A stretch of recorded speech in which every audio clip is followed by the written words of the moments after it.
de Lauren y esta linda comunidad que se reúne alrededor del verbo divino. No fueron 7 años estudiando y 3 haciendo un postdoctorado, 10 años en Brasil. Ah, 10 años. No se desanimen, anima a otras mujeres. Sí, claro, es posible, es posible. Como tú bien lo presentaste, Lauren, desde los barrios populares en Cali, desde allí, desde esa propuesta de trabajar con comunidades allá con las religiosas javerianas, surgió entonces este interés, ¿no? por la Biblia. Y ahí voy a retomar aquí a mi maestra, la que me inició en ese proceso bíblico, que fue Carmiña Navia. Y gracias a ella pues le cogí el amor a la Biblia y otras muchas personas participaron, ¿no? Como tú bien nombraste a Milton Chuantes dentro de ese proceso y tantos otros que me inspiraron y sobre todo mis hermanas teólogas, ¿no? Ahí a Pilar Aquino, también Ivonne Guevara, entre muchas otras, ¿no? Entonces, qué bueno. Y justamente en sintonía con ese recordar a las ancestras que han caminado con nosotras, yo quiero trabajar en esta primera sesión una ponencia que he llamado Casa, Mujeres y Comunidades en el Discipulado Misionero de Hechos de los Apóstoles. Y todo teniendo en cuenta, ojalá que vamos a tener la pregunta final del trabajo siempre va a ser esto en qué me aporta para la sinodalidad, ¿no? Para esa idea de que estamos caminando juntos y preguntarnos en verdad si nuestra iglesia todavía ha saldado muchas deudas que tiene específicamente con relación a las mujeres y cómo podría ser ese caminar juntos desde aquí, ¿no? Porque como Lauren lo dijo, es un proceso que no es fácil, especialmente para las mujeres, ¿no? Abrirse campo en el ámbito de la teología, en el ámbito eclesial.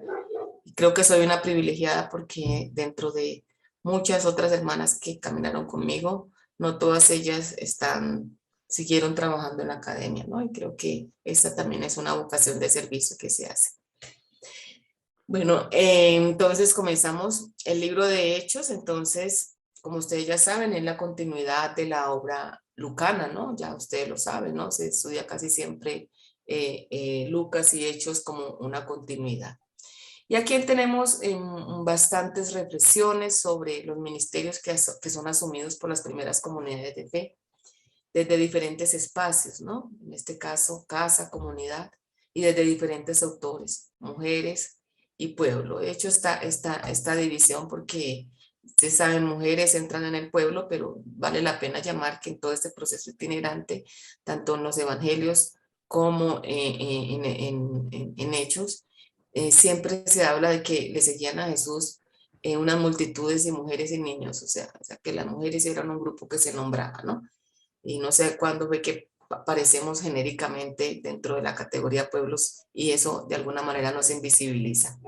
Entonces, vamos a estudiar esa dinámica relacional que envuelve el discipulado misionero de iguales. Ahí es donde yo pienso que Elizabeth Zule Fiorenza y tantas otras biblistas que han trabajado esto y que han enfatizado esa idea de retomar los orígenes cristianos como un movimiento de inclusión y de igualdad de ministerios entre varones y mujeres.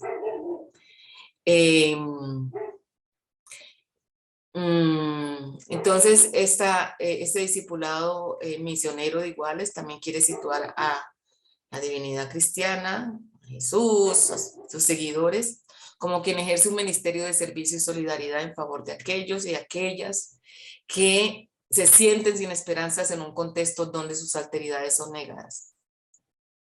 Entonces, para el desarrollo de esto, en un primer momento voy a trabajar la acción de la divinidad en la obra conjunta lucana, para en un segundo momento mirar entonces esta dinámica relacional entre los actores y las actrices de esta trama, ¿no? Porque me gusta hablar también de las actrices, de colocar a las mujeres también como artífices de historia. Creo que esto es importante. Vamos a mirar entonces la divinidad lucana como expresión de sentimientos humanos de misericordia. Creo que este es un punto importante. porque el autor, desde el autor de la obra lucana, desde el comienzo de su obra, él entiende que él está prestando un servicio como escritor, ¿sí?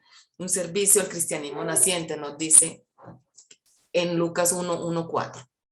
Y el evangelista acentúa que escribió su narración después de haber investigado cuidadosamente todo aquello que sucedió desde el principio, recogiendo sus datos a partir de los testimonios de aquellos que fueron testigos oculares. Debido al hecho de insistir en la veracidad del relato, su composición también tiene una preocupación tanto histórica como teológica.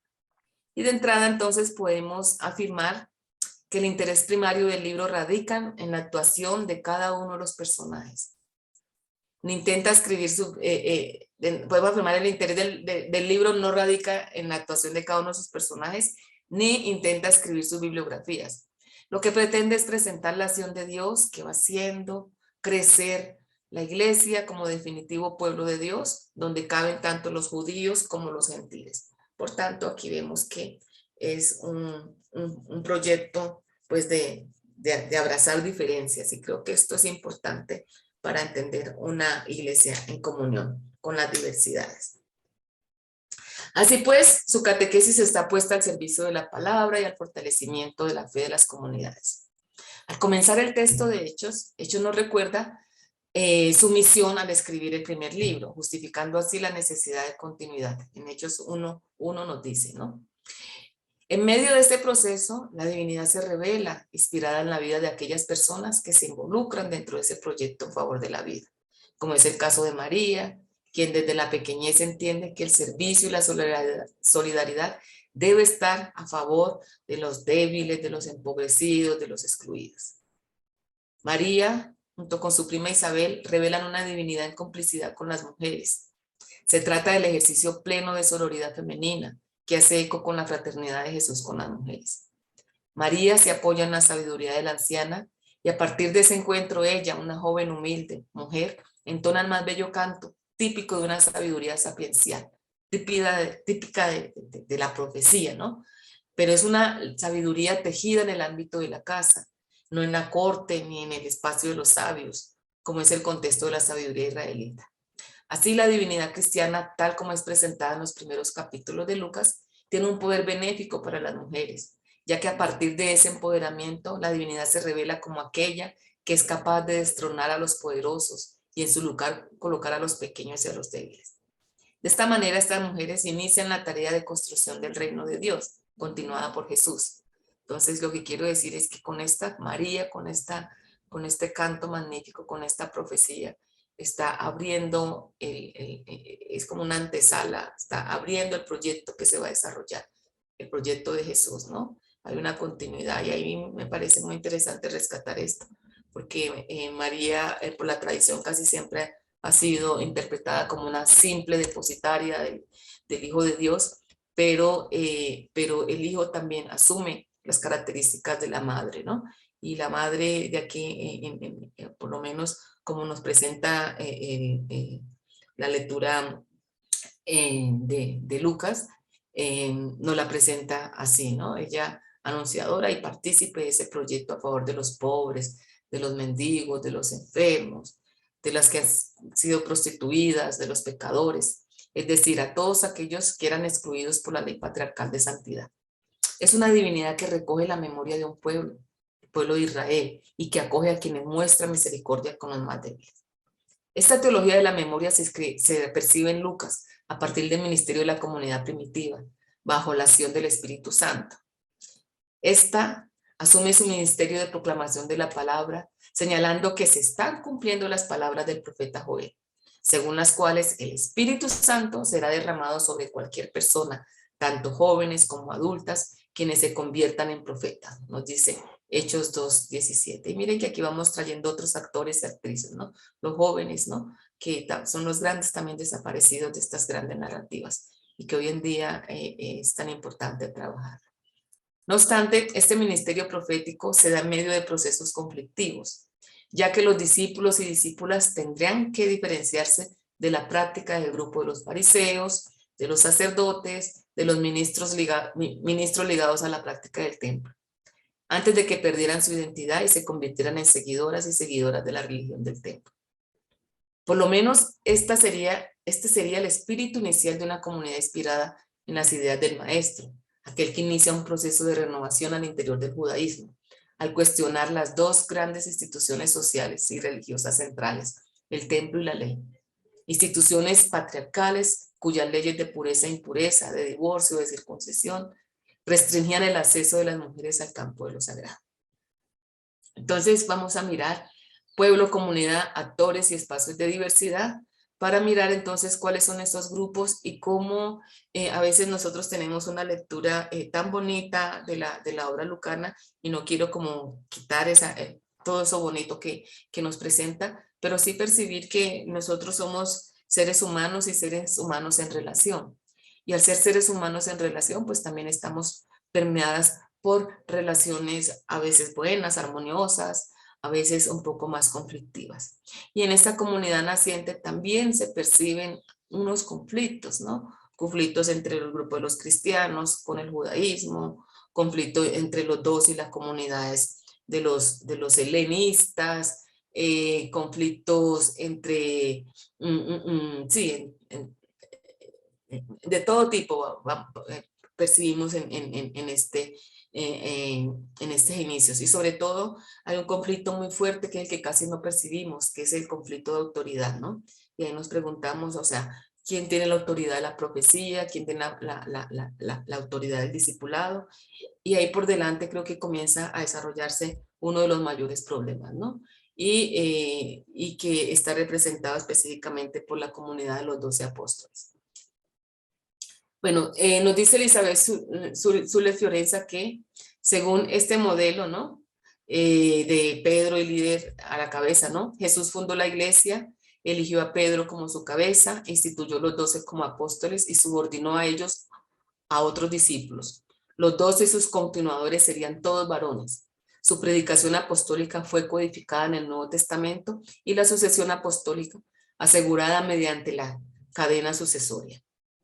Puesto que las mujeres no fueron apóstoles, así se argumenta, tampoco hoy pueden ser ellas continuadoras de los apóstoles. Pero ¿será que ese es el tipo de organización? ¿Que este tipo de organización es el legado que Jesús efectivamente nos dejó? La novedad del proyecto salvífico de Jesús fue entendida de diversas maneras por los diferentes actores y contextos citadinos que asumen su proyecto. Esto se evidencia en Hechos de los Apóstoles claramente. De un lado, tenemos al grupo de Jerusalén encabezado por los 12 apóstoles, de otro, el grupo de Antioquía liderado por los 7 diáconos, los grupos de los prosélitos y adoradores de Dios que se juntan al movimiento judio-cristiano del primer siglo, y también añadiríamos el movimiento también de mujeres, hombres en la expansión misionera. Vamos a mirar la primera comunidad de Jerusalén, ¿no? Esta comunidad entonces, ella se autodefinía, se consideraba a sí misma como un grupo especial. Por un lado, por su tradición judaica normativa, donde la circuncisión, las prescripciones alimentarias y el culto en el templo eran su característica fundamental. De otro, porque de este grupo salen los apóstoles seguidores de Jesús, quienes tenían la plena certeza de la posesión del Espíritu. La historia del Pentecostés en Hechos 2:1, que procede de la comunidad primitiva de Jerusalén, testifica la conciencia de posesión del Espíritu de esta comunidad, como también de su interpretación en este acontecimiento como escatológico, ¿no? Los 12 reafirman su fe a través del bautizo en nombre de Jesús y de la práctica de las comidas comunitarias como memoria de la cena celebrada en la vida terrena de Jesús. Ese ágape, esa comida completa, llegó a ser un banquete mesiánico. Según Kester, entre los varios elementos que representan la cena en la comunidad primitiva de Jerusalén están las palabras escatológicas, ¿no? Entonces, de esperanza futura, ¿no? Del relato de la institución eucarística, las oraciones de la comida que seguían los modelos judaicos, el acento en el júbilo y en la alegría, la exclamación litúrgica, ven Señor, y también en esta comunidad se originan los títulos cristológicos de Jesús como Señor, como Mesías, el Cristo. No es posible determinar si la interpretación teológica de la muerte de Jesús también fue de esta comunidad, pero lo que sí se sabe es que fueron las mujeres las testigos oculares de los acontecimientos fundantes de la fe cristiana. El misterio de Jesús, proclamación y anuncio de la buena nueva del reino, crucifixión, muerte, sepultura y resurrección de Jesús, y además las primeras en anunciar el querigma de la resurrección, ¿no? La evolución cristológica y la promulgación del querigma, del Dios como resucitado, viene de la comunidad también de Antioquía. Y esto también se justifica por las relaciones múltiples existentes entre las comunidades, revelando un intercambio teológico entre las mismas. Es decir, el cristianismo nunca fue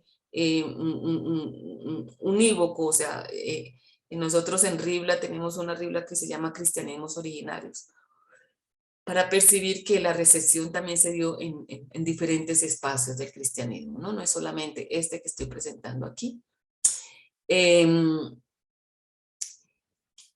Los primeros siglos en Jerusalén también contó con una multiplicidad de movimientos y de grupos.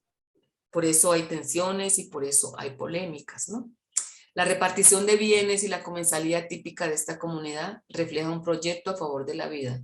No obstante, desde temprano se percibe un interés centralizador, recobrando la memoria sacrificial típica del templo de Jerusalén. Es decir, a pesar de que tienen todos estos elementos introducidos que son muy interesantes, este grupo de 12 vuelve y retoma esta característica normativa del templo, ¿no? Del templo de Jerusalén, la autoridad siempre a partir de allí, ¿no? De este centro. Pero el cristianismo y la palabra de Dios es tan amplia, tan abierta, desde el Pentecostés que aparece a varias comunidades, ella va fluyendo y va rompiendo fronteras. Ahí nosotros nos preguntamos, ¿quién pone las fronteras? ¿Sí? ¿Los seres humanos o Dios? Y casi siempre decimos que es Dios el que hace esas divisiones, ¿no? Y en nombre de Dios pasamos sin reconocer el Dios que se revela también en nosotros y las otras. Los 7 eran judíos de la diáspora de lengua griega. Vamos a mirar la comunidad helenística, ¿no? Eran de la diáspora de lengua griega, no sé si ustedes me están siguiendo, entonces ya conocen Hechos de los Apóstoles. Estos 7 los instituyen los 12, necesitan 7 personas que les ayuden a servirle la comida a las viudas, porque estos se perciben que estas mujeres están siendo desatendidas. Entonces, todo se vendía, se centralizaba en los 12, que eran los que hacían la repartición, pero hay gente, en este caso las viudas, estaban quedando sin sus porciones. Los 7 fueron elegidos para, entonces, eso, para aliviar el servicio en la distribución de los alimentos, para atender debidamente a los miembros helenísticos de la comunidad, pero sus integrantes rápidamente se presentan como misionarios independientes. Eso lo vemos en Hechos 6, por ejemplo, toda la cuestión de Esteban, ¿no? Bernabé venía de Chipre, Lucio de Cirene, Manaén fue criado junto con el príncipe Herodes Antipas, y desde el principio se definen como predicadores itinerantes. Por lo tanto, Antioquía constituía la iglesia madre de un cristianismo carismático e itinerante. Los helenistas, cuyo mayor representante es Esteban, eran profetas carismáticos, llenos de sabiduría, versados de las escrituras. Y su vocación de servicio demostraba su desprendimiento en cuanto a la autoridad profesada por los 12. El discurso de Esteban es una composición lucana que no puede ser empleada para la reconstrucción de las opiniones de Esteban ni de su partido. Lucas nos presenta el movimiento misionario helenista como un grupo independiente de liderazgo de los apóstoles, lo que es ilustrado también en la narrativa de Felipe.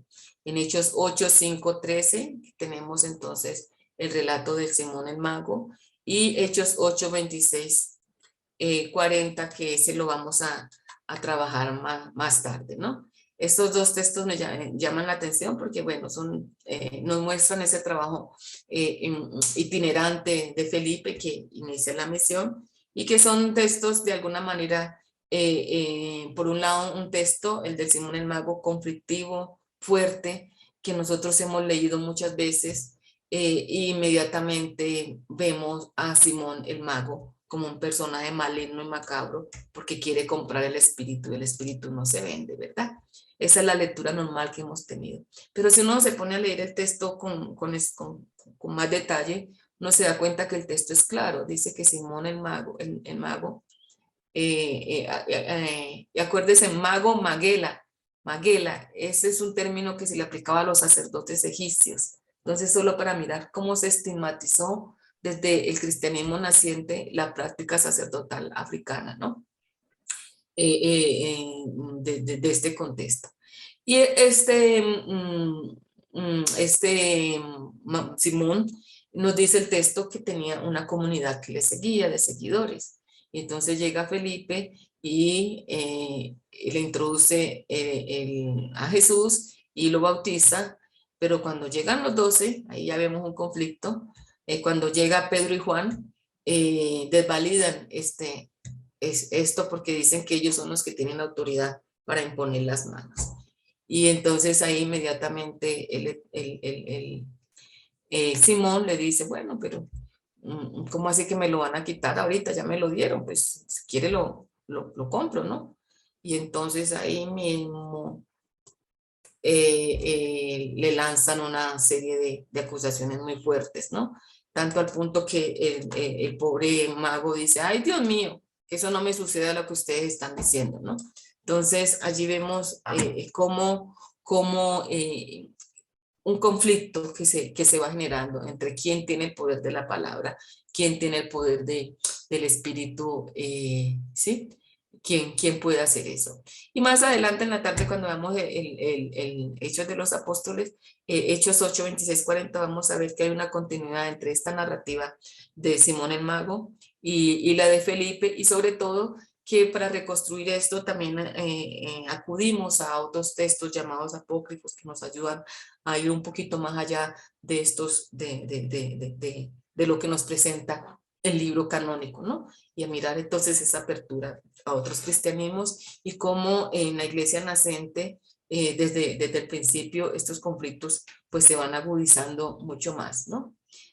Por ejemplo, sí, de una vez les digo, por ejemplo, en Hechos de Pedro, hay un relato sobre Simón el Mago. Dicen que cuando Pedro llegó a Roma, ya Simón el Mago tenía una comunidad fuerte de seguidores, ¿no? Y les estaba anunciando a Jesús, pero vuelve el problema y Pedro llega a delegitimar el trabajo del mago, que no tiene autoridad suficiente, y coloca toda la comunidad en contra de él hasta el punto que al final lo colocan en una plaza pública lo ajustician, ¿no? Y él al final queda solo con una sola persona, un solo seguidor, porque los demás huyen, ¿no?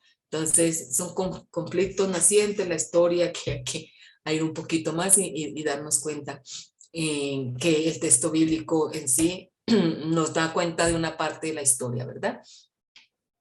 Bueno, decía que esta comunidad entonces es abierta en cuanto a recibir gentiles a la comunidad. Tiene una cierta libertad también en cuanto a la exigencia de la ley del mundo judío. Ellos se consideran ciudadanos libres de la ley de Moisés, abrieron camino a la misión al mundo gentil. Era una comunidad liberal con respecto entonces a ese judaísmo más riguroso. Y aquí entonces tenemos la primera conversión de gentiles al movimiento de Jesús puede haber pasado desapercibida en Palestina por motivos demográficos, y Antioquía sería un lugar donde tales conversiones también se multiplicaron y que por su gran número habían formado una propia identidad. Bueno, esta sería un poquito la comunidad, una comunidad independiente de Jerusalén. Transcurrió más de un decenio para que Pablo y Bernabé marchasen a Jerusalén para llegar a un acuerdo con la cuestión controvertida de la ley, ¿no? Ese tema que ya se había colocado por esta comunidad. La actividad primordial de esta comunidad, compuesta de judíos y gentiles, consistía en entender la misión al mundo gentil, tanto de Antioquía como de otros lugares, como Siria, Cilicia, abrir la misión a otros espacios. Así pues, los diáconos no se responsabilizaron solo del servicio de las mesas. Ellos iniciaron la misión de evangelización de las naciones. El poder del Espíritu, que era exclusivo de los 12, pasa también a los diáconos. Estos grupos tienen en común el hecho de ser líderes carismáticos proféticos. Los misioneros helenistas, tal como lo vemos en la narrativa de Felipe, extendieron la misión entre los samaritanos, etíopes, fenicios. Esto genera la discusión posterior en torno a la circuncisión y la inclusión de Pedro al mundo gentil. Esta será la bandera posterior de la misión de Pablo. De hecho, el hecho de no encontrar mujeres en la lista de los 12 y más tarde en la de los 7 diáconos liderados por Esteban, no debe llevar a priori a la conclusión de que su papel era secundario e insignificante. Ahí vamos viendo cómo va tomando otro rumbo, pero en la otra conferencia que vamos a dar, vamos a trabajar sobre todo las mujeres en Pablo, ¿no? O sea, esa expansión misionera de ellas ahí que también creo que nos completa muy bien este trabajo. También hay un grupo que aparece allí muy fuerte en esta comunidad, que son los prosélitos y los temerosos de Dios, ¿no? La diferencia que existe entre estos dos es que los prosélitos observaban la ley de Moisés, también la circuncisión, y los temerosos de Dios eran judíos que practicaban la fe de Israel sin aceptar la circuncisión. Existían estos dos grupos, ¿no? Según Gomblaya nos dice que había una presencia bastante notable de estos prosélitos, que tuvieron una posición importante en las comunidades, que son fundadores, administradores del judaísmo, y por la ambivalencia de la relación lucana, son separados de los judíos y consecuentemente son excluidos del templo. Los prosélitos realizaban el ingreso pleno mediante la circuncisión, un baño bautismal y la ofrenda de un sacrificio en el templo. La circuncisión representaba uno de los grandes impedimentos para la conversión. Y el baño bautismal significaba poner fin a la vida de esclavo e iniciar una nueva vida en libertad. El atractivo del judaísmo oficial entonces se revela en el hecho de que no someterse a prácticas sincréticas de la época, ya que existía una severa crítica a las religiones no judías y un absoluto rechazo a cualquier práctica de vida religiosa pagana. Tal crítica era acentuada principalmente en la diáspora. Por tal motivo, el universalismo judío supone que los paganos se convertían plenamente a las creencias judías, haciéndose prosélitos. En el tiempo de los apóstoles, los temerosos de Dios eran también numerosos. Eran incluso más numerosos que los prosélitos. Su incorporación en la sinagoga se debía al hecho de haberse retirado de los cultos paganos. Formaban parte de las reuniones, al servicio divino, guardaban algunos preceptos como el sábado, los alimentos, aunque no eran considerados miembros de la comunidad cultica judaica, como se puede ver en el caso de Cornelio, en Hechos 10:2, a pesar de que él le rezase a Dios de Israel e hiciese donaciones, era considerado pagano, siendo su casa y su mesa intocables para los judíos fieles a la ley. Y ahí tenemos el relato de la conversión de Cornelio en Hechos 11. Es de suponer que la entrada de los temerosos de Dios a la iglesia fue un acontecimiento también que ocasionó dificultades, aunque tradicionalmente se le adjudique a Pablo este trabajo con la conversión de Cornelio. Hay que reconocer que la conversión de gentiles ya había sido iniciada por los helenistas también. En el caso de Hechos nos muestran a Felipe con Simón el Mago y el bautizo del etíope. Nos dice Yves Saúl que al tratarse entonces Felipe de una figura secundaria por no poseer autoridad apostólica, este trabajo se desautoriza la conversión de Simón y el Mago. Por su vez, la conversión del eunuco y por Felipe se constituye como un hilo entre el mundo cristiano itinerante creado por los helenistas y también esa evangelización a África que vamos a trabajar, porque creo yo que son dos cuestiones pendientes que vamos a trabajar hoy, esa sinodalidad con relación a las mujeres, a estas diversidades también, grupos religiosos, y también específicamente con relación a la iglesia africana, porque creo que hemos caminado sin apenas percibir a nuestros hermanos africanos, ¿no? En cuanto a pertenencia a un cristianismo que ya se desarrolló en el primer siglo, por tanto, es una comunidad continuadora. Y ahí uno se pregunta por qué tanta negligencia con relación a este continente. Ok, hasta aquí, no sé si tenemos alguna pregunta, si estamos bien, si está claridad o alguna cosa. Está muy clarito. Preguntas no tengo todavía, pero si deseas hacemos ¿Un conversatorio o continúas como tú nos digas? Continúo, solo una respiracioncita porque vamos a pasar al otro bloque. Aquí ahí vamos a entrar ya a las mujeres, ¿verdad? Pero entonces vamos bien, ¿no? Listo. Entonces sigamos. Vamos a mirar. Ya miramos entonces el primer punto que propusimos aquí fue el tema de pueblo, comunidad, actores y espacios de diversidad. Entonces aquí tomamos estos grupos, ¿no? La comunidad de Jerusalén, de Antioquía, prosélitos y temerosos de Dios, como grupos de lideranzas, mayoritariamente masculinos, ¿no? Porque no aparecen las mujeres allí. Y entonces ahora vamos a ver el otro punto, mujeres, casa, liderazgo de las mujeres en la iglesia primitiva, ¿sí? Entonces, iniciamos este punto bajo la sospecha de que la autoridad de las mujeres en la comunidad lucana fluctúa entre dos espacios, lo público y lo privado. Pero quiero ver el dualismo público-privado en la configuración del liderazgo femenino, no como espacios fijos y estáticos, sino como espacios dinámicos, donde lo público puede ser privado y lo privado público y viceversa, ¿no? De este modo, al comprobar que hay una relación dinámica entre estos espacios, contribuimos a la deconstrucción de ideas fijas, monolíticas de la religión oficial masculina. Parto analizando el papel de las mujeres en el espacio público itinerante de esta obra, para en un segundo momento ver el tránsito entre la actividad pública desarrollada en las calles, en las plazas, y su trabajo también público elaborado en el seno de las comunidades, en el espacio de lo privativo de las casas.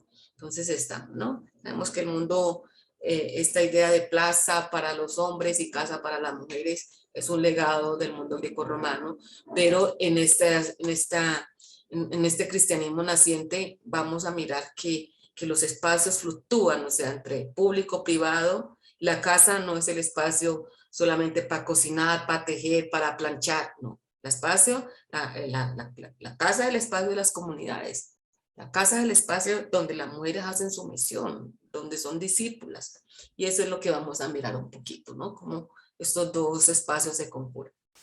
El espacio, vamos a mirar entonces el liderazgo en el espacio público. Es en el final del Evangelio que Lucas hace un resumen del seguimiento de las mujeres galileas y de los pasos decisivos emprendidos por estas. Después de la muerte de Jesús en Jerusalén, ellas venían siguiendo a Jesús desde Galilea, desde el principio y final de su ministerio. Este seguimiento se da a través del servicio que no quiere decir de alguna manera sumisión, mas sí práctica solidaria del amor al prójimo. Ellas son diáconos, servidoras, porque siempre fueron seguidoras y testigas del compromiso solidario de Jesús. Lucas, para quien el término martis, testigo, que aparece en Hechos 1:8 y versículo 21, tiene una importancia central. No menciona a las mujeres explícitamente con este término. No obstante, ellas cumplen las características del apostolado. Al ser testigos presenciales de la vida, muerte y resurrección de Jesús, aunque ningún evangelista sí lo designe. Y esas son las características que 1 Corintios 15:4-8 nos dice que es quién es un apóstol, ¿verdad? El Evangelio de Lucas cuenta que Jesús partió con un grupo de discípulas y discípulas desde Galilea para Jerusalén, a sabiendas que estaba causando una controversia con las autoridades judías y con los líderes romanos de Jerusalén. Camino al Calvario, Lucas dice que había una gran multitud del pueblo y mujeres que seguían a Jesús hasta el Calvario, demostrando entonces su solidaridad. Aquí ellas aparecen no solo como observadoras a distancia, sino como próximas a Jesús. Ellas lloran, ellas lamentan la procesión fúnebre que conduce a Jesús a la muerte. Su proximidad hace que Jesús les dirija su palabra. Hijas de Jerusalén, no lloréis por mí, llorad más bien por vosotras y por vuestros hijos. Según Lucas, Jesús trata a estas mujeres como discípulas y las instruye acerca del aprecio del seguimiento. Las palabras que Jesús les dirige, combinadas con el aspecto doloroso que implica esta marcha detrás de él hacia la cruz, preparan a esas mujeres para la llegada de días difíciles en las que ellas y sus familias se deberán confrontar violencias. Una violencia que está en relación con la persecución que sufrirán los adeptos a Jesús, hombres y mujeres fragilizados tras su muerte. Según el libro de los Hechos, esta persecución comienza en Jerusalén. Lleva la marcha de las autoridades judías y alcanza también a las mujeres en Hechos 8:3, 9:2, 22:4. Son estas mujeres de Jerusalén, entre otros, quienes se constituyen en obreras de última hora, a quien Jesús les dirige una palabra, una última enseñanza acerca del precio del seguimiento. Pero ellas siguieron acompañándolo hasta el sepulcro, donde fue colocado su cuerpo, y regresaron a sus casas para preparar aromas y mirras. El relato continúa en Lucas 24:1-10, donde las mujeres aparecen como testigos directas de la resurrección. Rafael Aguirre nos dice, ese protagonismo de las mujeres es imposible que haya sido inventado y responde a los requisitos de las más exigentes criterios de crítica histórica. En primer lugar, al criterio de atestación múltiple, pues, como hemos visto, se transmite en todas las fuentes evangélicas. Y en segundo lugar, al criterio de discontinuidad, porque este protagonismo de la mujer choca con la mentalidad judía, para la cual el testimonio de la mujer no tenía valor jurídico alguno, pero tampoco se explica como proyección de la iglesia posterior, que tiende a reducir su papel en beneficio del de los apóstoles. Eso nos dice Rafael Aguirre. Este testimonio seguimiento femenino es retomado en Hechos 1:14. Todos ellos preservaban en la oración, con un mismo espíritu, en compañía de algunas mujeres y de María, la madre de Jesús y de sus hermanos. Así pues, desde el principio de la obra, abundan los índices de mujeres que, como las mujeres de Galilea, ponen sus bienes, sus casas, sus conocimientos al servicio de la comunidad de fe y de la misión. Es el caso de Zafira en Hechos 5. Esa es otra mujer que también la hemos tratado tan mal, ¿no? Nuestra amiga Yvonne Ritter-Reimer se dedicó a trabajar Zafira, ¿no? Y nos trae una bellísima lectura rescatando, porque cuando nosotros leemos la historia de Ananías y Zafira, nosotros inmediatamente tomamos partido, decimos que también son malos, que merecían morir. Y uno se pregunta, ¿qué clase de iglesia es esa? ¿No? ¿Qué clase de iglesia es esa que utiliza la pedagogía de la muerte o la muerte como pedagogía? O sea, hay que preguntarnos por nuestras cosas, ¿no? Y nos parece natural, ¿no? Todos vendían sus bienes, entonces el texto nos dice que vendió sus bienes junto con su marido, y entonces el marido fue y ofreció una parte, y después ella llega y le preguntan, ¿es verdad que tu marido lo vendió en tanto? En tanto, y sabe, ahí están los jóvenes que llevaron a tu marido, te van a llevar a ti también, ¿no? Entonces, Yvonne nos dice, por un lado, nos saca elementos importantes. Por un lado, ella reconoce que hay un derecho de propiedad para la mujer en el primer siglo. El marido, con consentimiento de su mujer, vendieron, porque si no tuviera consentimiento de ella, él no había podido vender, porque para esas relaciones existía la dote de la familia de la mujer, por tanto ella también era propietaria, ¿verdad? Entonces nos rescata ese elemento importante que para nosotros, ay, pero en el primer siglo las mujeres nada, no tenían, pero sí, es importante cuando ella trabaja el derecho en este contexto. Y otro elemento importante que nos llama la atención es que ella dice, Zafira llegó a un espacio público de varones, y en un espacio público de varones ella no podía desmentir el valor que el marido había dado. Entonces no se sabe si ellos igual se pusieron de acuerdo para dar una parte y quedarse con otra, posiblemente sí, o posiblemente el texto no. El hecho es que públicamente ella no podía desmentir al marido. Pero igual la pedagogía, y parece que no nos pasa por el cuerpo, que entonces unos mueran para que otros vivan. Y así pasamos la historia todo el tiempo matando a unos cuerpos y exaltando a otros. Ese es el legado que nos dejó Jesús, es la pregunta que hacemos, ¿no? Ahí donde yo les digo, estos cristianismos originarios, esta obra de hecho que siempre la hemos visto como bonita, un proyecto solidario de alguna manera es un proyecto que comienza otra vez las bases de una centralización, de una iglesia, de un poder, con todo el mundo que me traiga para mí y yo administro. Entonces ahí eso lo podríamos cuestionar, discúlpeme que cuestione estas cosas porque creo que que para los días de hoy nos lanza muchos desafíos, porque muchas de las teologías de prosperidad y todo eso se fundamentan bíblicamente y aquí están, ¿no? Y ahí nos preguntamos, estas iglesias, muchas comunidades que dan hasta lo último, venden hasta lo último para llevárselo a alguien y pensando que Dios no los va a retribuir de otra manera. No sé, ahí queda como un desafío que podríamos discutir más adelante. Bueno, entonces tenemos a Zafira, tenemos a María de Juan Marcos, a Lidia, a Priscila, a Tabita. Estas mujeres aparecen en Hechos. Así siendo, vemos cómo algunas mujeres desempeñaron papeles cruciales en el movimiento de Jesús. Fueron dirigentes destacadas al lado de los varones, una diversidad de roles dentro de la iglesia primitiva. En las primeras etapas del cristianismo se evidencia un cierto tono contracultural, marcado por una fluidez y una flexibilidad que permitía a las mujeres ejercer funciones propias de dirigentes. Ellas se dedicaron a los negocios y en consonancia viajaban, compraban, vendían y negociaban contratos. Miren cómo esta lectura que yo les estoy presentando, de alguna manera ustedes dirán, pero ¿de dónde saca todo eso? O sea, y los textos lo están mostrando, porque es mucho más fácil decir las mujeres eran un cero a la izquierda, no hacían nada, y con eso nos quitamos el problema a las mujeres.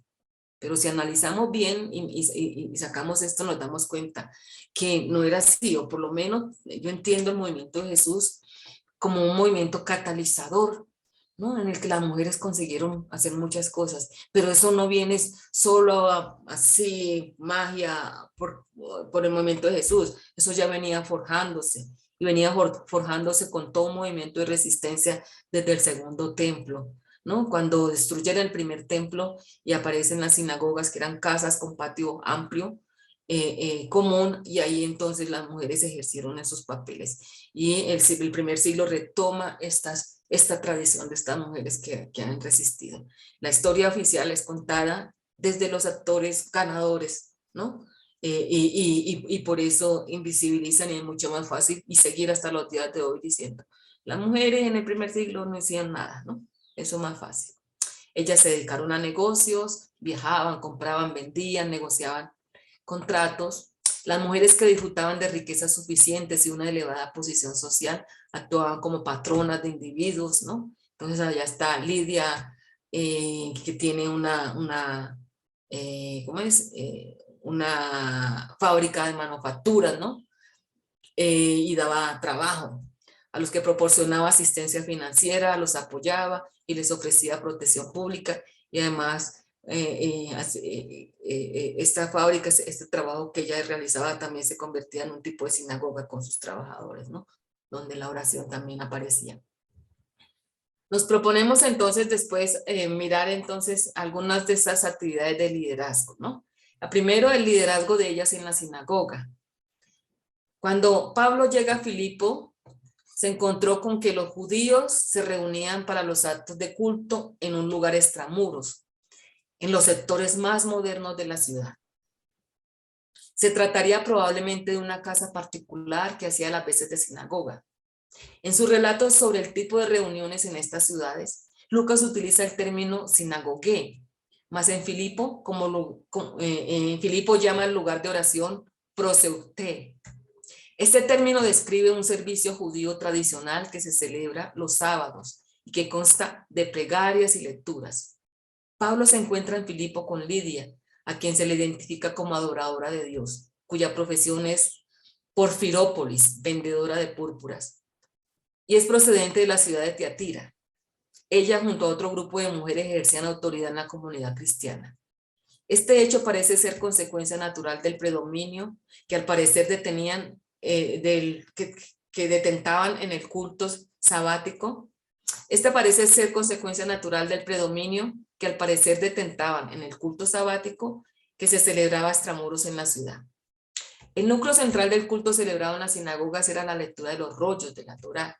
Durante el culto, cualquier miembro de la congregación podía leer el rollo de la ley y luego adoctrinar a la asamblea interpretando los pasajes recién leídos.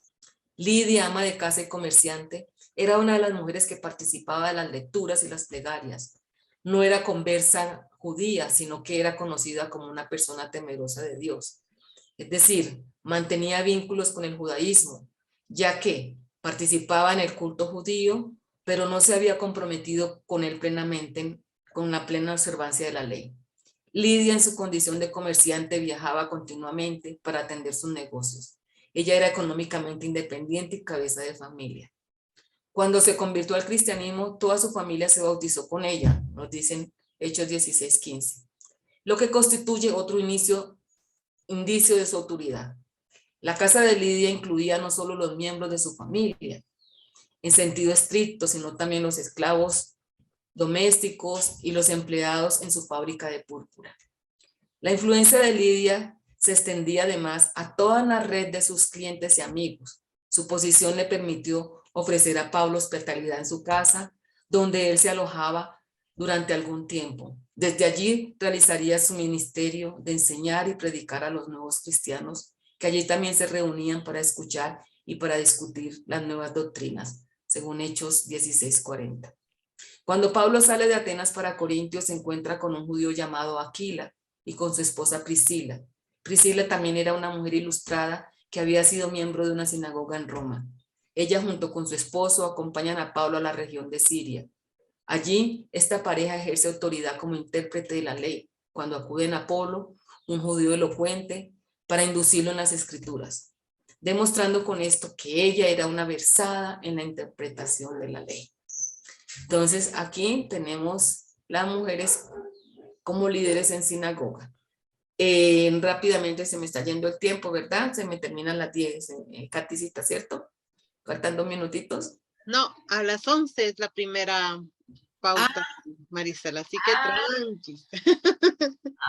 Tranqui, yo ya iba a correr. Ok, entonces vamos al liderazgo como profetas, ¿verdad? Entonces, las actividades proféticas constituían una de las formas vitales entre los primeros cristianos. Apóstoles, profetas y doctores formaban grupos constantemente referenciados en los escritos paulinos. Los apóstoles eran evangelizadores itinerantes, cuya actividad los llevaba a una ciudad a otra, difundiendo la buena noticia. Los profetas y doctores actuaban como dirigentes locales. En la comunidad de Corinto, la autoridad era ejercida por profetas que comunicaban mensajes inspirados a la comunidad y doctores que instituían a la comunidad en materia de fe y de praxis. La profecía era para Lucas un hecho capital en la historia del cristianismo, ya que la actividad del Espíritu Santo se manifiesta en la profecía. El Evangelio de Lucas comienza con la historia de Isabel, que fue llena del Espíritu Santo y dio testimonio profético de la condición especial de María y de la singularidad del niño que llevaba en su seno, ¿no? También María profetizó y su oráculo, el Magnificat, es quizá la profecía más entrañable y que más veces ha sido recitada entre cuantas haya pronunciado una mujer profeta. Las palabras de María: derriba del trono a los todopoderosos, a los hambrientos los colma de bienes, a los ricos despide vacíos, resuenan a lo largo de los siglos con la misma autoridad que los oráculos de Isaías, de Jeremías, de Amós, de Ezequiel. Pero Lucas no dice que ella era profeta. Lucas se refiere tan solo de pasada a las 4 hijas de Felipe, que eran profetas, y no se detiene a comentar el importante papel que desempeñaban en la comunidad cristiana. Aparece eso en Hechos 21, 8, 9. Pero no cabe duda de que actuaban como dirigentes en la iglesia de Cesarea, de modo semejante como lo hacían las mujeres profetas en la iglesia de Corinto. Las mujeres profetas de las distintas comunidades cristianas introducían en el nuevo movimiento religioso unas prácticas semejantes a las que llevaba a cabo sus hermanas en los cultos religiosos griegos y romanos. Los profetas y las profetisas eran intérpretes de la voluntad divina, porque hablaban bajo la influencia, la inspiración o la posesión del Espíritu Divino.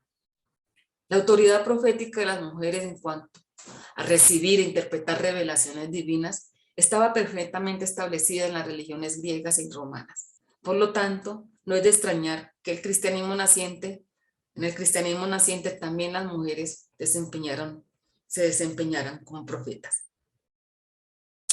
Liderazgo como patronas y diaconisas.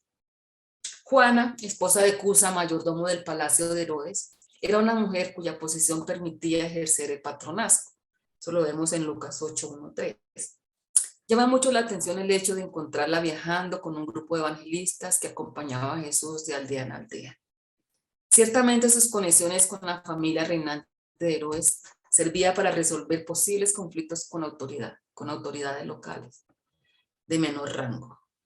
Formaba parte del grupo de mujeres que junto con María Magdalena y Susana protegían y apoyaban el movimiento de Jesús con su patronazgo.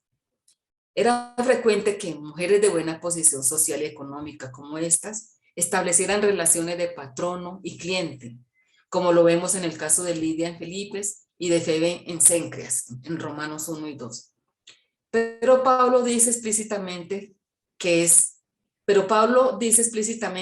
diácono y que ella es una diácono y una patrona de la iglesia de Cencreas, un puerto de Corinto. Se encargó de llevar la carta de Pablo a los romanos. En su carta Pablo la presenta como diácono, servidora y ayudante, y como patrona, próstatas, oficio de dirigente, presidenta, benefactora. Con este título reconocía Pablo la generosidad y apoyo que Febe le había hecho y pedía a los cristianos de Roma que le ayudaran en lo que ella necesitara como gratitud. Puesto que es ella una de las primeras asistentes pastorales que ayudó a Pablo en su labor misionera. Romanos nos dice: os recomiendo a nuestra hermana Febe, diaconisa de la iglesia que está en Cencreas, para que la recibas en el Señor como es digno de los santos, y que la ayudes en cualquier cosa que sea necesaria, porque ella ha ayudado a muchos pobres y enfermos, incluso a mí mismo. Febe es un nombre mitológico que designa entonces a una mujer liberta. Ella no es definida por su papel femenino o por el estatus familiar, sino por sus funciones eclesiales. Ella es hermana, diaconisa y patrona de la iglesia de Cencreas. No obstante, los intérpretes entienden dos títulos, patrona y diaconisa, como antagónicos al diaconado de patronazgo masculino, como funciones muy limitadas. Así ella es presentada como una mujer acomodada y creativa y caritativa, que daba sus virtudes femeninas, trabajó al servicio de los pobres y enfermos y como asistente del bautismo femenino.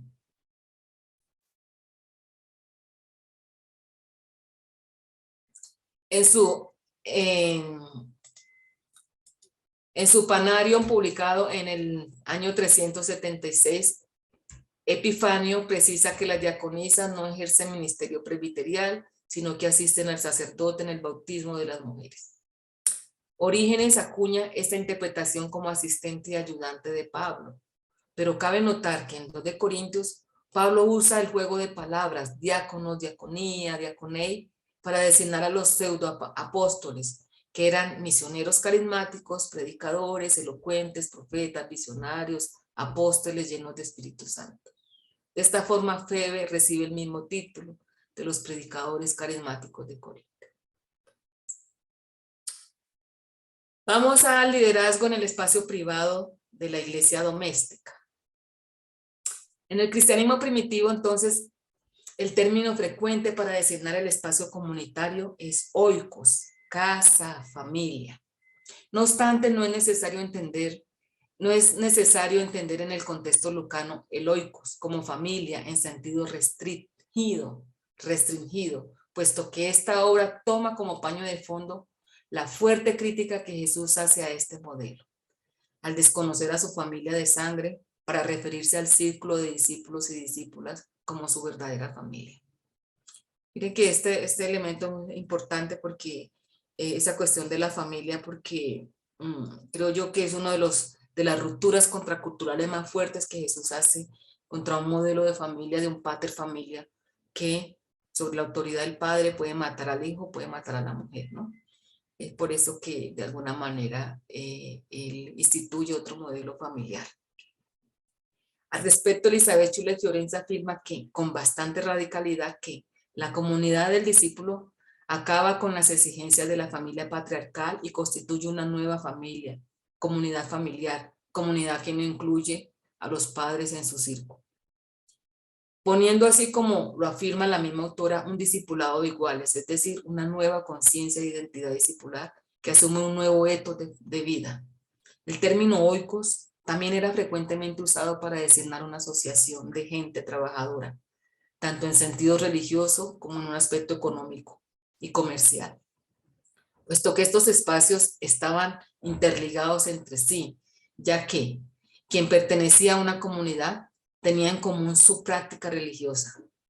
La casa también hace referencia a un grupo o a una parte de este que se reúne en el edificio sinagogal. Los Hechos de los Apóstoles nos informan de la conversión de muchas mujeres de buena posición. Hechos 17, 4, 12. En efecto, encontramos varias mujeres que han fundado y sostenían iglesias domésticas. María, la madre de Juan Marcos, presidía una iglesia doméstica de judíos helenistas en Jerusalén. Lidia también tenía su casa por iglesia doméstica en Hechos 16. Y es posible que allí también Évoda y Síndique fueran líderes de otras comunidades domésticas, ya que Pablo exhorta para que se pongan de acuerdo a fin de no existir entre ellas rivalidades. Entre estas dirigentes de las congregaciones romanas se contaba con una mujer apóstol, Junia, a la que Pablo saludó como apóstoles insignes. Su nombre indica que era cristiana prepaulina judía. Como Prisca y Aquila, Junia y Andrónico son un matrimonio misionero. Esta debía ser una pareja de judeocristianos de la región de Sirofenicia o de Tarso. Como se hicieron cristianos antes que Pablo, podían haber trabajado con Pedro y Bernabé en Antioquía y posiblemente también pertenecían al círculo de los apóstoles de Jerusalén junto con los 12 y Santiago. Pablo llama a Junia como pariente y compañera de prisiones. Como Pablo, ella había sufrido la persecución y el encarcelamiento por el evangelio. Junia y Andrógino cumplen los criterios de Pablo para el apostolado. Ilustres entre los apóstoles, sufren prisión a causa de su actividad misionera. Las parejas misioneras parecen haber sido entonces una norma en el movimiento cristiano primitivo, lo que permitía por igual la repartición del trabajo misionero entre varones y mujeres. Al principio es probable que se tratase de matrimonios, mas en 1 Corintios 9:5 se habla del derecho a ser acompañado con una mujer cristiana. Juntos ella y su marido Andrónico viajaban continuamente enseñando y predicando de ciudad en ciudad. En todas partes por donde se extendiera el cristianismo aparecían mujeres como dirigentes de iglesias domésticas. Estas mujeres y sus casas corren el riesgo de sufrir represalias y persecuciones, pues según Hechos 17:5, puesto que la práctica arriesgada y solidaria generada al interior de las casas traía consecuencias negativas para ellas y para sus familias. Y era justamente en tales situaciones y bajo torturas que muchas personas caían en la tentación de negar su relación de fidelidad con Cristo. No obstante, Lucas contiene una propuesta de rescate de la casa como el espacio de la acogida, donde las mujeres se solidarizan, viven, celebran en comunidad. Las casas se convierten en el espacio para celebrar el afecto y compartir las necesidades cotidianas. Se constituye en un lugar especial para el cultivo de la vida, en la cual, de manera especial, la mujer se puede reafirmar debido al lugar que ocupa en la vida familiar y social. Para finalizar, podremos decir entonces que el ejercicio de la autoridad por las mujeres era algo muy frecuente en las primeras iglesias cristianas. No por ello dejaba de generar tensiones, por la discrepancia entre la autoridad de las mujeres y la estricta demarcación de los roles asignados a los géneros en el ámbito grecorromano. Pablo defendía su condición de apóstol, invocando el hecho de que también él había visto al Señor y enumera las apariciones de Jesús, según 1 Corintios 15, 4, 8. Pablo omitió el anuncio de Cristo resucitado a María Magdalena, a pesar de estar atestiguado en los 4 evangelios. Los contradictorios mensajes acerca del papel de María Magdalena reflejan la ambigüedad de las posturas a propósito de la autoridad de las mujeres en el proceso que llevó a los evangelios a adoptar su forma canónica. Los mismos autores de los evangelios dan muestra de la ambigüedad acerca de la autoridad de las mujeres. Mateo y Marcos narran el testimonio de la resurrección que dan las mujeres, pero este testimonio no desempeña papel alguno en la fe del resto de los discípulos. Lucas cuenta que las mujeres pasaron su mensaje a los demás discípulos, pero ellos lo tomaron como un delirio y se negaban a creerlas. No cabe duda de que estas mujeres ocuparon papeles importantes en el ministerio de Jesús y en la primitiva iglesia. Durante más de 200 años, el cristianismo fue una religión de la esfera privada, practicada en el ámbito privado de la familia y no en el espacio público de un templo. Sus preocupaciones se centraron en la vida doméstica más que en la vida política de la ciudad. Pero durante el siglo III, el cristianismo empezó a evolucionar en el sentido del tipo de religión pública como hoy la conocemos.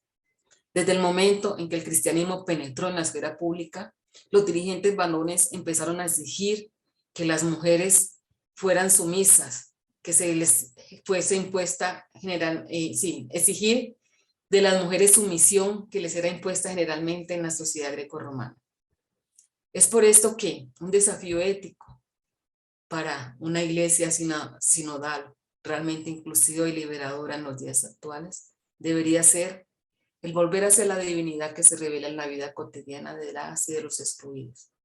Es decir, volver a una pastoral de misericordia encarnada y comprometida, no solo con el dolor humano, sino también con el retorno de la esperanza de sus seguidoras y que abrace la diversidad. Esto significa también recuperar la plenitud de la vida, de lo trascendente, de lo espiritual, de lo sacral del cuerpo femenino. Necesitamos ser capaces de volver a amar con el corazón para deshacernos de esas falsas dicotomías camufladas entre razón, fe y sentimiento, entre lo público y lo privado, de esta lógica patriarcal, donde lo divino, lo espiritual y superior es adjudicado a lo masculino. La pastoral de misericordia que evocamos a partir de las tantas Marías que los textos nos revelan, nos invitan a mirar con María de Nazaret nuestro alrededor y a tener una postura también ética delante de los imperios, delante de estas narrativas de muerte que vemos cada día. Y ojalá que ahora que estamos hablando de una iglesia comunión que camina con todos y con todas, pues podamos releer y que estos textos nos inspiren para entender de una vez por todas que se hace camino en la diversidad. Gracias. No sé si hay preguntas.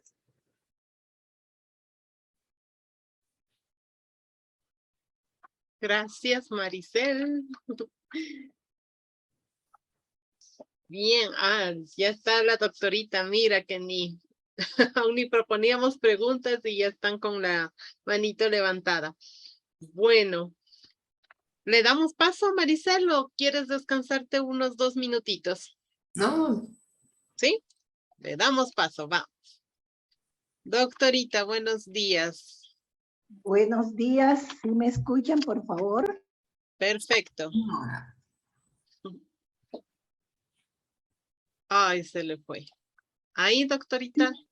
Bueno, primero darle las gracias por las oraciones. Ayer hice todas las diligencias referentes a mi salud y hoy estoy aquí al frente, presente, saludando a Marisela. Me llamó mucho la atención esta última parte que ella comienza, volver a amar con el corazón, que debe ser la iglesia sinodal una pastoral de misericordia y que se hace camino en la diversidad. Eso resume prácticamente toda la enseñanza de Jesús en su misión. La felicito por lo que está explicando y de verdad que sigo felicitando al Centro Verbo Divino por esos excelentes conferencistas y estudiosos con que nos están regalando este estudio. Gracias. Gracias, doctorita. Vamos a escucharle a Carlos Rodríguez, por favor. Gracias, muy buenos días, especialmente para Marisela. Excelente esa exposición, bastante profunda y para mí con muchas partes novedosas y sobre todo de reflexión profunda sobre nuestra vida y sobre nuestra manera de llevar adelante nuestras relaciones en la familia, en la iglesia, en nuestra sociedad. Quisiera hacerle una pregunta porque no entendí muy bien, me parece que pasó rápido sobre este punto, sobre la casa y familia cuando se refirió al tema de la casa como la llamaba Pablo hoy, en cuanto a ese lugar de relación, porque hizo una referencia allí a Jesús cuando María y sus familiares van a buscarlo, y entonces Jesús le dice, mi familia son estos, los discípulos. Nosotros lo hemos visto siempre desde un ámbito de que sí, Jesús quiso incluirlos, pero no desde esa grandeza que su merced nos coloca hoy, y esa diferencia con la autoridad patriarcal. Quisiera que me ampliaras un poquito sobre eso, porque pasaste un poco rápido para mi entender. Mil gracias. Gracias, Carlitos. Maricel, nos preguntan si va a haber tal vez estudio de textos para profundizarlos. Si quieren a cualquier texto lo agarramos y lo profundizamos un poquito, sería interesante. Yo en la segunda parte tenía una propuesta más de lectura de textos, ¿no? Que es continuidad de esto, de esta primera parte. Pero podemos hacerlo, ¿no? Sin ningún problema, inconveniente. Ya. Claro, y es lo que mejor sabe hacer, Sí, sí, afrontar textos. Pero podemos, si tienes previsto en la segunda parte, bueno, vamos paso a paso, ¿verdad? sí. No, si en este momento sugieren por lo menos el de Ananías, parece que causó. Ajá. También el del mago me parece interesante mirarlo también. Porque en ese sentido desconstruimos estas lecturas tan, sí, como tan comunes que hemos hecho, porque sabemos que los textos son androcéntricos y los textos fueron escritos desde esa perspectiva más de autoridad eclesial, ¿verdad? Entonces ahí toca construirlos. Pero esta cuestión que me preguntaba Carlos sobre la casa, sobre asociaciones, yo hablo de casa. Carmen Bernabé trabaja mucho la cuestión de asociaciones, o sea, volver a la casa, y cuando hablamos de casa no estamos hablando de otra vez el rol de familia, de familia sanguínea, ¿no? O sea, la apuesta de las primeras comunidades cristianas es una casa abierta, ¿no? A mí me gusta mucho la canción de Guardabarranco, Casa Abierta. Hay un plato por ti en nuestra mesa, ¿no? Ese es otro modelo de familia y que la comunidad está planteándonos. Y miren que es tan cierto que solamente la arqueología por lo menos ha encontrado sinagogas del siglo III. Quiere decir que para el siglo I lo que teníamos de sinagogas era una casa con un patio común, o una unión de casas con un patio, y en ese patio era donde se reunían, ahí eran las asambleas, ¿verdad? Eran las casas, esos espacios, ¿no? Entonces lo que estamos mirando es la casa como esfera pública también, o sea, no es lo que nos han hecho el mundo de lo privativo, de lo nuestro, de lo intimista, de que aquí no te, sí, lo que creamos y forjamos después, ¿no? Con miedos, es lo mío, ¿no? Es muy diferente a este modelo de comunidad eclesial. Y lo que yo decía, sí, es contracultural para la época, ¿no? Donde la casa era privativo. El Kaiser, ¿quién era el Kaiser? El Kaiser era Dios, y Dios tenía potestad, que era el varón, tenía potestad sobre los miembros de la familia. Y era eso lo que pasaba: muerte, violencia, El mismo Nero no cogió a la mujer que estaba en embarazo y la pateó, perdió el bebé y hasta que la mató. O sea, era eso, era ese modelo. Y justamente por eso es que Jesús dice, ¿quiénes son mi papá, mi familia? ¿No? Entonces ahí sí siempre intentamos interpretar, no es que, no, es que nos está haciendo una crítica a ese modelo. Es una crítica a ese modelo que no da más, no se sustenta más. Y que a los días de hoy tenemos que hacer esa misma crítica. Porque esta cuestión intimista aquí y acá, porque te quiero, te aporro, y la mujer aguanta todos los golpes hasta que no sale el noticiero que la tiró por una ventana, no nos damos cuenta de lo que está pasando. Y es eso. O sea, volvimos al modelo grecorromano sin quererlo, en este ciclo de violencia, de feminicidios que nosotros estamos viviendo, ¿no?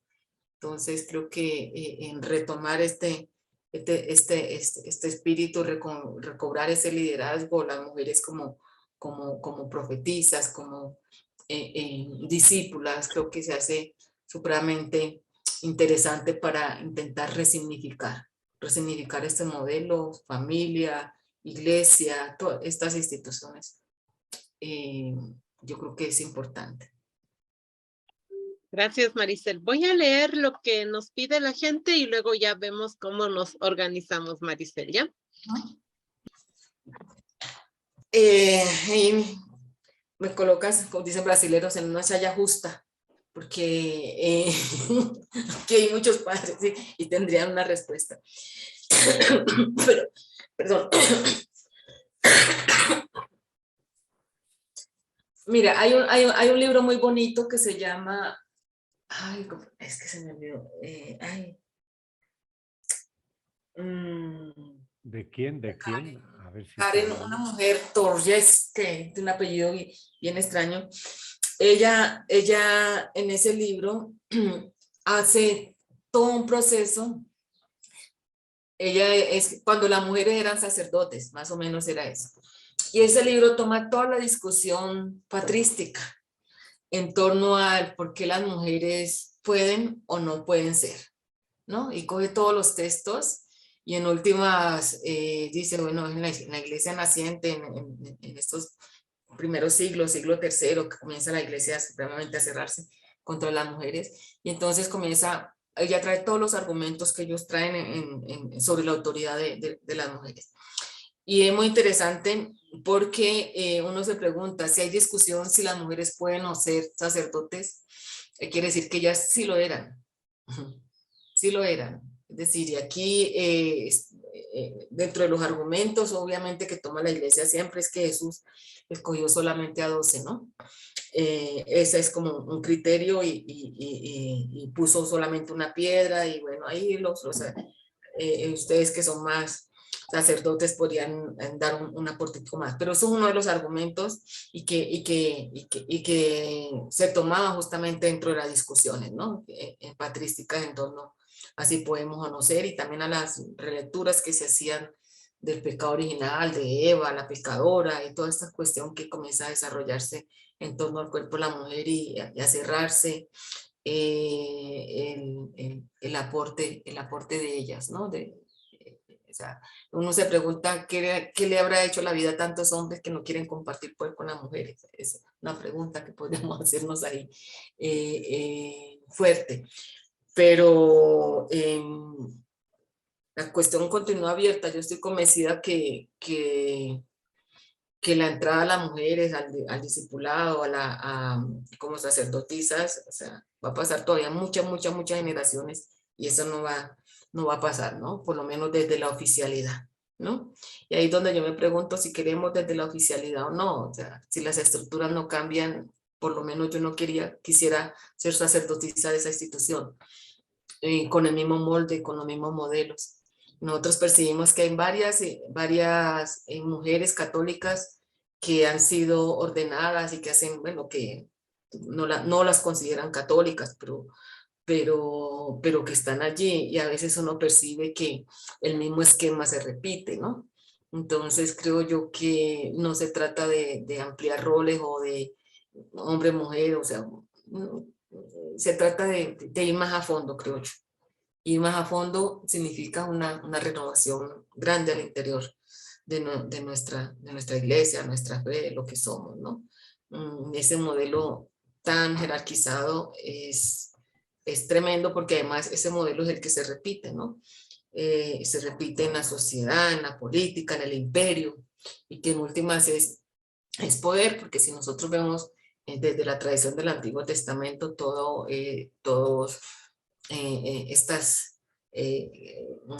estos imperios por tomarse esta franja litoránea tan importante de comunicación y todo, o sea, siempre es la cuestión de poder, y en nombre de eso pues se justificó una teocracia, ¿no?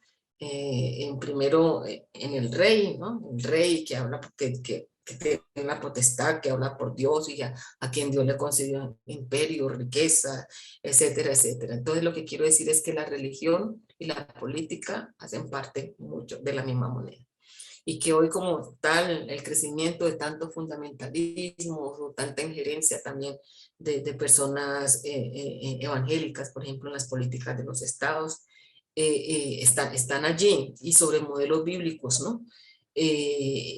Y digo yo sobre el modelo que primó, que es un modelo que no corresponde a la totalidad, ¿sí? Porque muchas voces, muchas experiencias contraculturales se quedaron en el tintero, y una de ellas es esta, la propuesta contracultural que yo veo alrededor del movimiento de Jesús con relación a las mujeres, y porque dentro del mismo movimiento hubo disputas. Ahí cuando llamaban a Tecla y Pablo, ¿no? Que nombraban, y me estaba acordando también sí, o sea, sobre esta narrativa las tenemos en otros textos apócrifos.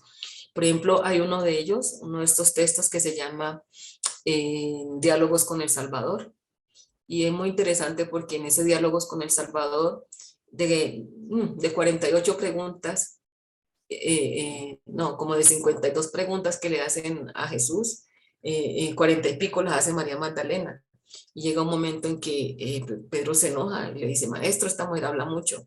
Y él le dice, ella habla porque está llena de sabiduría. Y ahí María Magdalena le dice, no, maestro, él tiene un problema con las de nuestro género. Un texto del siglo III, ¿no? Y ya comienza como ese debate, ¿no? Entonces, y la comunidad de María Magdalena, hubo un grupo fuerte que la siguió, ¿no? Entonces, es por ahí, ¿no? O sea, tenemos que, es el deber, aquella idea de que religión por un lado, política por otro, no, pero es que la religión está en la política, ¿no? El Estado, las grandes consecuciones que se habían hecho en materia de derechos en nombre de la religión y los fundamentalismos en varios estados se están suprimiendo, y lo vemos, ¿no? Gracias, Maricel. Me está diciendo Narcisa que lo que... Sí, claro que sí. Nosotros estamos, por un lado, no sé si quedó clarito o un poquito implícito dentro de lo que yo estaba planteando, ¿no? Que son comunidades en conflicto. Y a veces nosotros miramos el cristianismo originario como un modelo supremamente ético y sabemos que no, porque sobre el principio de autoridad se negaron también muchos cuerpos y muchas cosas, ¿no? Pero lo importante es rescatar esas diversidades, o sea, puede ser que una línea fue más radical, otras más abiertas, como lo vimos en el caso de los helenistas, que ampliaron a otros, o sea, es decir, respetar esas diversidades que tenemos. Pero también, como tú bien lo dices, Narcisa, la apertura incluso al que no cree, ¿verdad? A veces en estas personas encontramos más testimonio evangélico que los que se dicen que creen. Es decir, es abrirlo a todas y todos, porque todas somos criaturas, todos somos hechos a imagen y semejanza de Dios, y todos Dios se nos manifiesta de manera diferente. Antes de Jesús, antes de Dios Yahvé, existían otros dioses, otras divinidades ancestrales, indígenas, tenemos aquí de origen africano, tenemos, o sea, pero nosotros nos autoadjudicamos como cristianos el derecho a decir solo nosotros nos salvamos, porque somos los únicos conocedores totales de la totalidad del misterio de Dios. Entonces nosotros amarramos y ponemos a una divinidad mezquina, ¿verdad? Que no abraza a los otros. Entonces, en ese sentido, la iglesia sinodal tiene que a abrirse, ¿no? A estas cuestiones, y ya nosotros lo hemos visto con tantos documentos eclesiales, la Laudato Si, el mismo sínodo panamazónico, esa idea de que todo pueblo, toda cultura, independientemente, tiene algo que enseñarnos, ¿no? Entonces, dejarnos transfigurar o dejarnos emprender con nosotros también es parte de ese proceso sinodal, porque durante mucho tiempo entendemos que la evangelización era llevar a Dios a otras culturas sin dejarnos tocar ni impregnar, ¿no? Llevábamos y nunca aprendíamos de un chamán, nunca aprendimos, porque eso no podemos, ¿no? Y hoy estamos hablando de vivir bien, aquí en Colombia, de vivir sabroso, aprender del Ubuntu, de la filosofía surafricana, yo soy porque tú eres, ¿no? En integralidad, en armonía cósmica, o sea, esos son otros saberes que la tradición nuestra nos desprovejó de eso, porque entonces el mismo es animista, es lo que no sé qué, hasta ya no llegamos y ponemos los límites, ¿verdad? Entonces los límites todos son humanos, no son divinos. Y en ese sentido, claro que una iglesia sinodal debe caminar, debe ser abierta con todas y todas.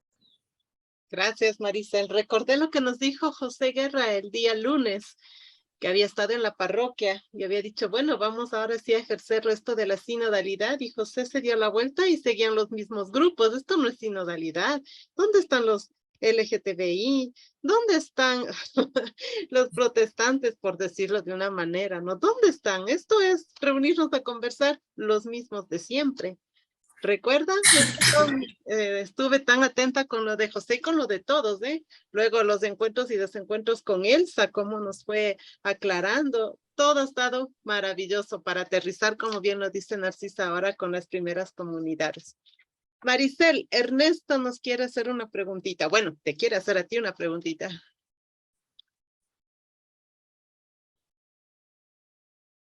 Ernesto, está abierto tu micrófono.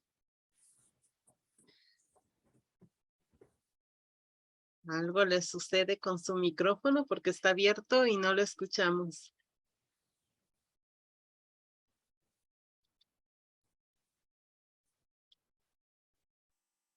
Veo que se mueve tu micrófono, Ernesto, pero no te escuchamos nada.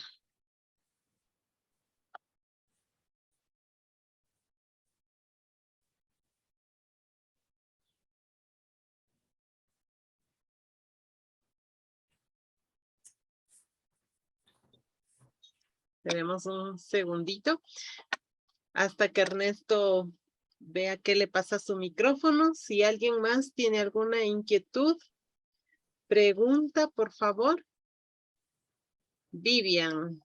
Listo, Vivian.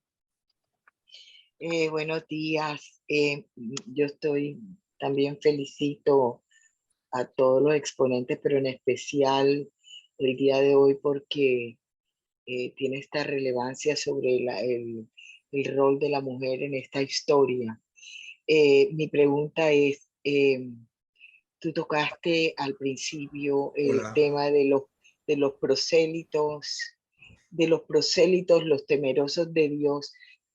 ¿Esto incluía a las mujeres o las mujeres tenían, o sea, en esta expansión, fue lo que entendí, en esta expansión, digamos, del cristianismo hacia otras creencias o sí, hasta a otras confesiones que no eran del todo judías, es lo que un poco entendí, no sé si entendí bien. Estaban estas personas que se llamaban prosélitos que, digámoslo, aceptaban algunas propuestas judías, estaban los temerosos de Dios y las mujeres se incluía, porque ahí está de por medio el tema de la circuncisión, ¿verdad? ¿Qué pasaba con las mujeres en ese momento? Esa es una pregunta. Y la segunda es, este principio de la... Lidia es una temerosa de Dios, y temerosa de Dios en el sentido de que asume, pero no se somete a la ley, ¿sí? Y se sabe la ley judía tan fuerte y dura con relación a las corporidades de las femeninas. Entonces ahí estamos viendo una mujer de resistencia, ¿no? O sea, decir que yo soy una mujer de fe no significa me voy a someter a todo lo que están.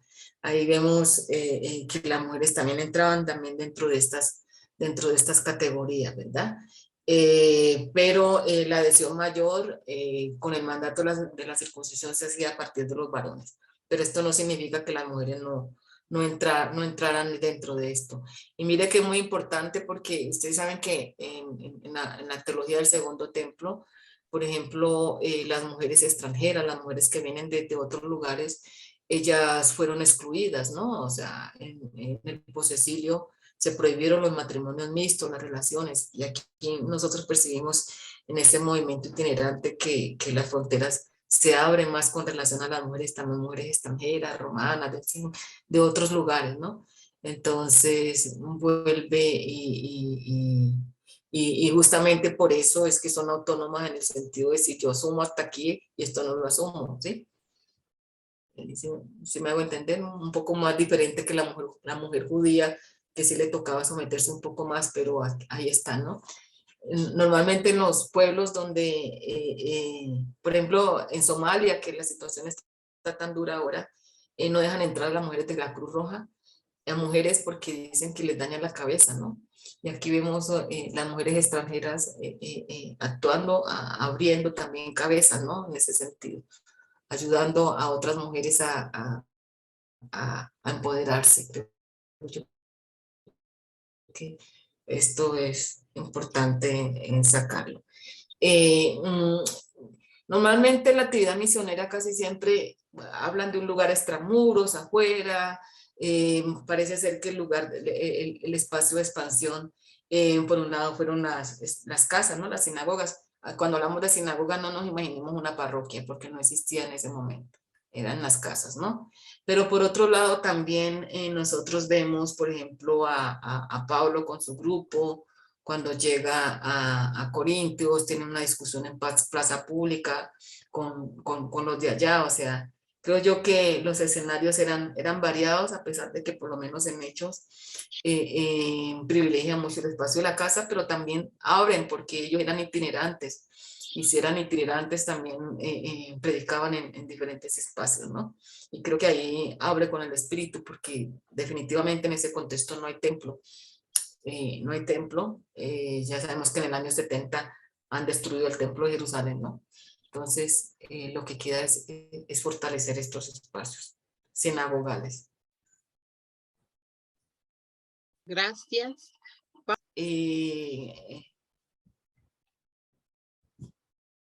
Mira, ya te vi. Qué rico. Pues mira, Ernestico, yo sé que hay un movimiento amplio de mujeres católicas que están trabajando por lo de la sinodalidad, ¿no? Están ahí haciendo sus apuestas, llevando voces de mujeres en esto y ojalá que eso pues dé fuerza. Yo sé porque alguna vez me llegó como una invitación a eso, pero tengo tantas cosas que no le presté atención.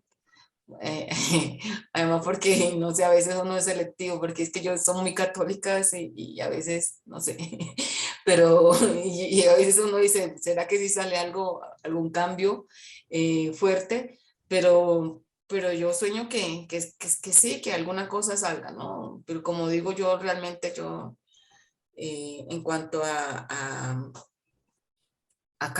cambios estructurales y esto, sí, yo lo veo más difícil, más lejano. Pero por lo menos las voces están allí, por lo menos sabemos que este papado tiene una apertura interesante hacia las mujeres. Podría ser mucho más, ¿no? Está circulando una carta de Carmiña Navia bastante fuerte, ¿no? Que le mandó al Papa justamente. Extraordinaria esa carta de Carmiña. Esto de la sinodalidad, y creo que pues eso va uniendo fuerzas y movimientos, ¿no? Donde le pide al hermano Francisco que de una vez por todas nos mire. Gracias, María.